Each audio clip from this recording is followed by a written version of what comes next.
different elements, which first, they kind of go from the least important to the most important, top to bottom. The top is product, and you would think product is very important. Well, it is, but many of these other items need to be in place for any product to go anywhere.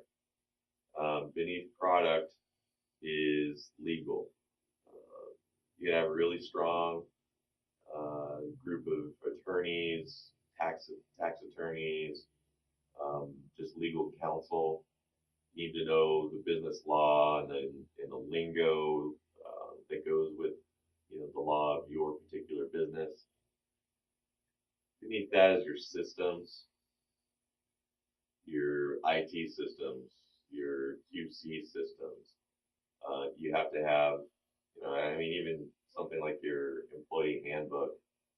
If you don't have the systems in place, then people don't have, and by people I mean your employees, they don't have something to jump into and follow and make everything run the way that it's supposed to.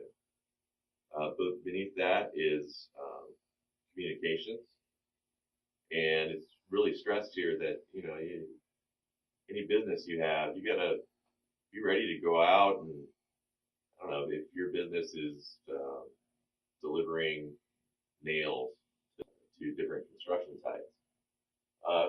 One of these days, you want to just jump in the truck with one of your delivery guys. You want to see how they load it up. You want to see, how the distribution center, where it's all coming from.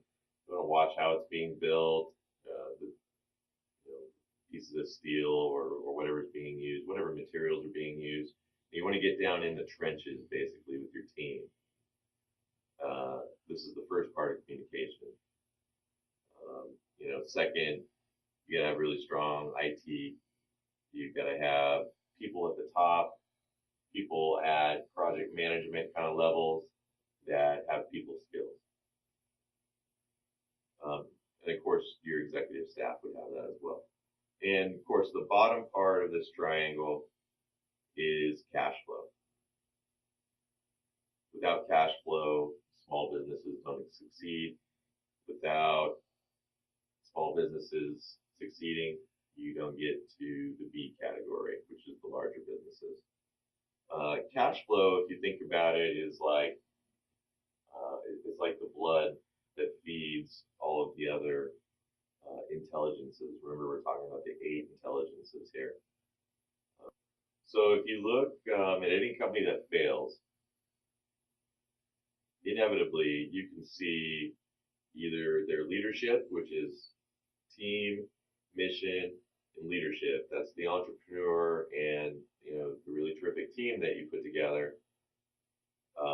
Inevitably, you'll either see a failure out of one of those 3 items, or one of the other 5 intelligences within your triangle. Maybe the product's bad. Maybe you're getting bad legal advice. Your systems aren't maybe in place, or they're not implemented, or training for the systems is not up to snuff. Communication from top to bottom is an issue, or cash flow. It's really easy to see why 90% of startups or 90% of entrepreneurial companies fail if you look at these 8 intelligences. I guess the last couple points of focus, these are little pearls of wisdom here, but first, cash flow is the bottom line, and fittingly, it's at the bottom of the triangle.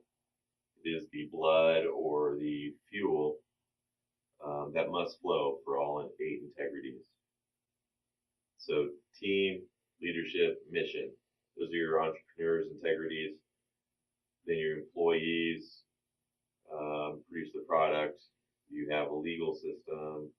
You have, various other systems, communication, cash flow. Those are the 8 integrities of a strong team, a strong business. One thing that I kind of took from this that I had never really thought of before, I run a team of civil designers. There are no bad employees, only bad leaders. And I've always heard that because my wife's a teacher. There are no bad kids, just bad parents. And I never thought to compare that to the business world, but I do believe it's true to a certain extent. There are some employees that just have, personal matters, or for some reason, no matter who the leader is, they're just not going to make it. But it's your job as the entrepreneur, as the leader, to put them in a position to succeed. So assuming you've done that, there are no bad employees, only bad leaders. So if you put someone in a position to succeed and they are qualified for that position and it's not working out, their immediate leadership is likely the issue.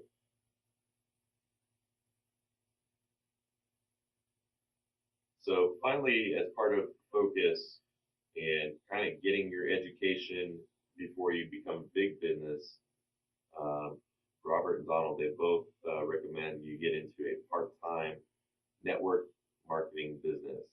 A lot of people call it like MLA, which is multi-level marketing, MLM. And it's a good means of leadership training. I mean, there's a number of different things you can do, but leadership training is extremely important to